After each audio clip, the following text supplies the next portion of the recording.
अतिशय प्रतिकूल परिस्थितीमध्ये पक्षाचं काम करत होता. त्याला अनेक कार्यकर्ते असे आहेत की ज्यांना पक्षात अनेक वर्ष काम करून काही मिळाले नाही, पण त्यांनी कधी तक्रार नाही केली. आनंदाने हे जे व्रत घेतलेलं आहे ते काम आपण केलं पाहिजे या भावनेने ते काम करत राहिले. त्यांना कधी सत्कार केलेले आवडत नाही. मला आठवतं हरिभाऊंना ज्यावेळी हा कार्यक्रम ठरला तेव्हा माझ्याकडे विवेकानंद सगळे सहकारी आले होते. त्यावेळी हरिभाऊ जेव्हा राजस्थानचे राज्यपाल झाले आम्हाला सगळ्यांना आनंदच होतो. पण राज्यपाल म्हणून सत्कार करण्यापेक्षा 80 वर्ष सहस्त्रदर्शन एका कर्मठ कार्यकर्त्याचा जीवन प्रवास हा सर्वसामान्य कार्यकर्त्यासमोर असला पाहिजे की आमचा आदर्श कोणता आहे, आम्हाला कोणत्या प्रकारे काम करायचं.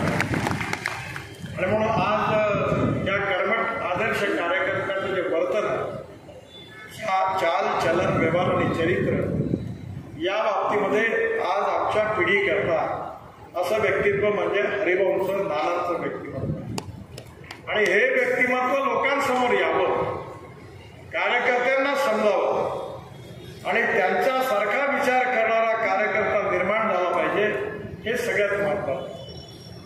एका फिलॉसॉफरनी सांगितलं की पर्स आणि पर्सन म्हणजे व्यक्ती आणि पैसा, याच्यामध्ये पर्सन म्हणजे व्यक्ती श्रेष्ठ आहे आणि पर्सन आणि पार्टी म्हणजे व्यक्ती आणि संघटन या संघटन महत्त्वाचं आहे. आणि पार्टी आणि फिलॉसॉफी म्हणजे संघटन आणि विचारधारा यामध्ये विचारधारा महत्त्वाची आहे. त्यामुळे आपल्या जीवनामध्ये राजकारण म्हणजे सत्ताकरण नाही आहे, तर समाजातल्या शोषित पीडित माणसाचा आपल्याला विकास करायचा. पंडित दीनदयाल उपाध्यायांनी आपलं जे सामाजिक आर्थिक चिंतन अंत्योदयाच्या रूपाने मांडलेलं आहे ते फार महत्त्वाचं आहे.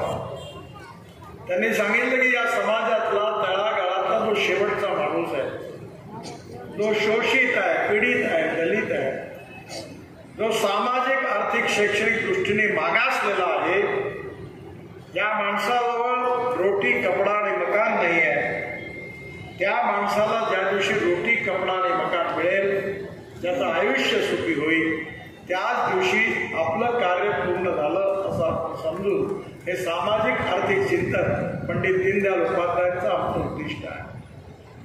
राजकारणामध्ये कोणाला खासदार आणि मंत्री बनवण्याकरता आम्ही आलो नाही. आम्हाला समाज बदलवायचा आहे, आम्हाला देशाला निर्माण करायचं. आदरणीय प्रधानमंत्र्यांनी सांगितलं की $5 ट्रिलियन इकॉनॉमी झाली पाहिजे, आत्मनिर्भर भारत झाला पाहिजे. खऱ्या अर्थाने जगातली तिसरी महान आर्थिक शक्ती आपल्याला व्हायचं आहे. आणि हे व्हायचं असेल तर समाजाकरता, देशाकरता, गाव गरीब मजदूर शेतकऱ्याकरता निस्पृह निस्वार्थी भावनेने काम करणारा कार्यकर्ता जेव्हा काम करेल तेव्हा ते उद्दिष्ट पूर्ण होणार. मला माहिती आहे की आज राजकारणात बऱ्याच गोष्टी चालतात. जातीपातीचं राजकारण चालतं, उच्च नीचतेचं, अस्पृश्यतेचं, सांप्रदायिकतेचं राजकारण. पण आम्ही सगळे एक आहोत.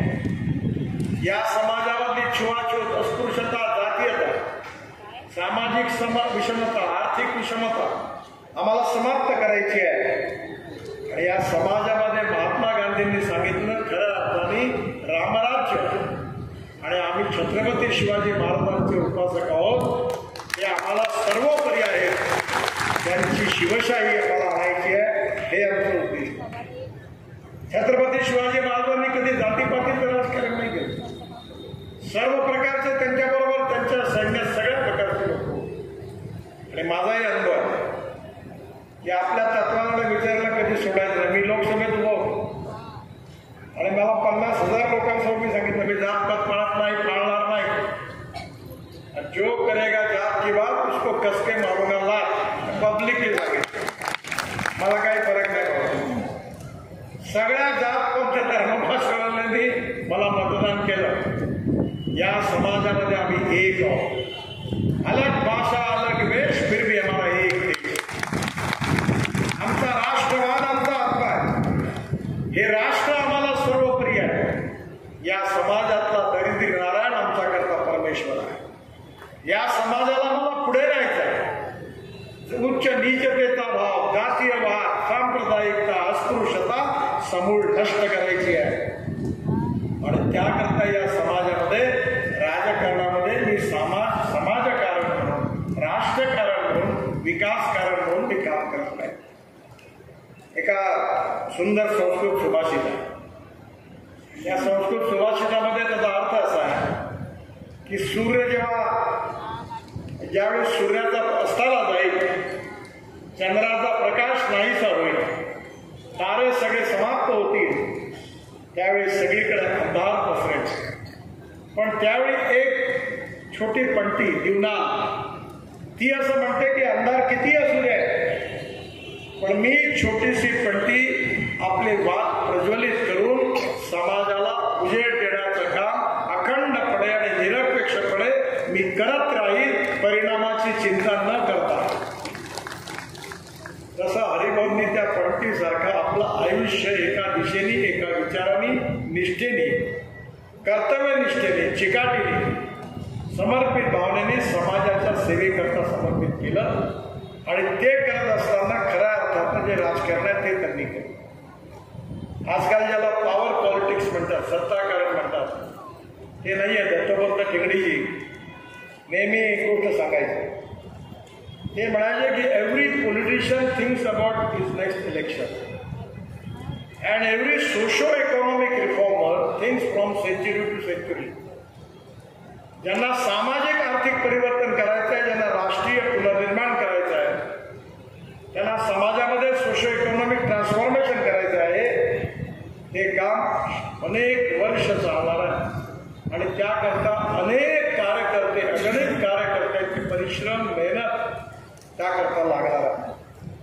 आणि ते उद्दिष्ट पूर्ण करण्याकरता आपल्या जीवनामध्ये ते उद्दिष्ट, त्या विचाराला सर्वोच्च प्राथमिकता देऊन, त्या कन्व्हिक्शनला आपल्या जीवनाचा भाग बनवून एक कर्मठ कार्यकर्ता म्हणून हरिभाऊंनी आपल्या जीवनामध्ये जे कार्य केलं त्यातून त्यांना आपोआप पद मिळालं आहे. मला माहिती आहे की आमच्या विचार परिवारामध्ये सरकार होतं. मी एकदा महानगरपालिकेत गेलो, मला 45 वर्षापासून अनुभव आहे. मला तुमच्याकडे आला मोठा संतोष वाटतो. आमच्याकडे विमानतळावर कोणी स्वागतालाच नाही माझ्या, कोणी गळ्यात हारच नाही घालत. जिल्हा परिषद अध्यक्ष पार्टीचा, महापौर पार्टीचा, आमदार पार्टीचे कधी कोणी येत नाही. आणि एखादा चुकून आला तर मी म्हणतो माझा पुत्र देखील माझ्या स्वागताला आलेला चालणार नाही. आजकाल माझं नशीब असं, पुत्रा मात्र रेग्युलर येतो. मी येण्याच्या आधी तो फिरून जातो थोड्या. कारण साधी राहणे हा आमचा संस्कार. आमच्यासारख्या छोट्या कार्यकर्त्यांसमोर जे आदर्श होते, प्रल्हादजी अभ्यंकर इथले होते, आपण सगळे त्यांचं व्यक्तिमत्व आठवा. वसंतराव भागवतांचा उल्लेख झाला, त्यांचं व्यक्तित्व. प्रमोद महाजन, गोपीनाथ मुंडे यांच्या नेतृत्वाखाली हरिभाऊंना, मला दोघांनाही काम करायला मिळालं. किती कठीण काळ होता. विदर्भामध्ये, मराठवाड्यामध्ये काम करत असताना कठीण काळ होतं. मी माझ्या आयुष्यातले 20 वर्ष विदर्भातल्या गावागावात फिरत होतो. आणि जेव्हा सभा व्हायची तेव्हा लोक गोटे मारायचे, गोटे मारायचे, पळवून लावायचे. 77 साली इमर्जन्सीच्या वेळ नंतर जनता पार्टीचा मी लाऊडस्पीकरवर अनाऊन्समेंट करायला फिरायचो. मला ज्या ऑटोरिक्षात बसायचो तो ऑटोरिक्षा लोकांनी जाळून टाकला. मी शेवटी निघून गेलो तेव्हा जीव वाचून. आणि आज त्या ठिकाणी जातो तेव्हा 20-20 हजार, 15-15 हजार लोक येतात. तेव्हा क्षणभर वाटतं का आपली लोकप्रियता खूप वाढली आहे. आता आपल्याला लोक विचारायला लागले, पण ती आमची लोकप्रियता नाही आहे.